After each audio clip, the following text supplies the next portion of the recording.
Hi friends, welcome to Lavanya's life style. ముందుగా అందరికీ తెలుగు సంవత్సర యుగాది శుభాకాంక్షలు. ఈరోజు వీడియోలో ఉగాది పచ్చడి ఎలా తయారు చేయాలో ఈ వీడియోలో తెలుసుకుందామండి. అలాగే ఉగాది పచ్చడి తినే ముందు పఠించాల్సిన మంత్రం ఏమిటో కూడా ఈ వీడియోలో తెలుసుకుందాం.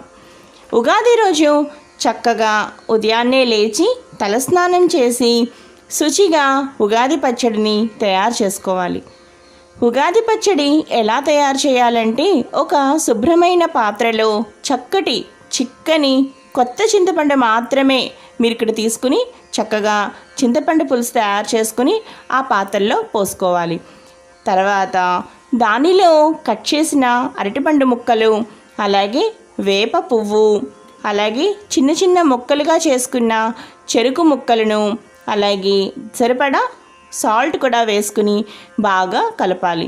అలాగే దానిలో చక్కగా చిన్న చిన్న లేత మామిడికాయ ముక్కలను, అలాగే తురిమిన బెల్లం, ఇవన్నీ తీసుకుని చక్కగా మనం ఇలా కొత్త చింతపండు కొత్త బెల్లం మనం ఈ విధంగానే తీసుకోవాలండి. ఉగాది పచ్చడి మనం తయారు చేసేటప్పుడు మనం రోజు వంటలు చేస్తూ ఉంటాము, అలా మనం కాకుండా చక్కగా కొత్తవి మాత్రమే మనం ఉపయోగించి ఉగాది పచ్చడిను తయారు చేసుకోవాలండి. తప్పనిసరిగా మీరు ఈ విషయం గుర్తుపెట్టుకోండి.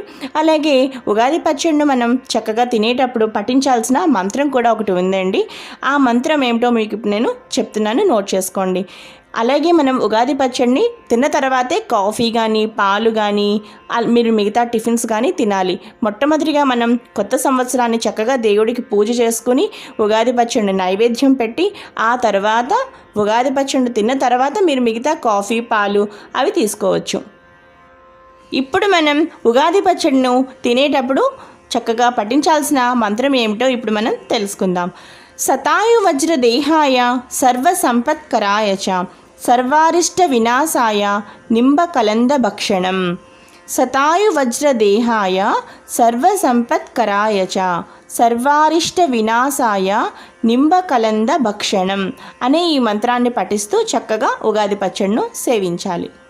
చూసారు కదా ఫ్రెండ్స్, ఈ వీడియో కనుక మీ అందరికీ బాగా నచ్చినట్లయితే తప్పకుండా లావణ్యాస్ లైఫ్ స్టైల్ ఛానల్ని సబ్స్క్రైబ్ చేసుకోండి. అలాగే ఈ వీడియోని అందరికీ షేర్ చేయండి, అలాగే లైక్ చేయండి.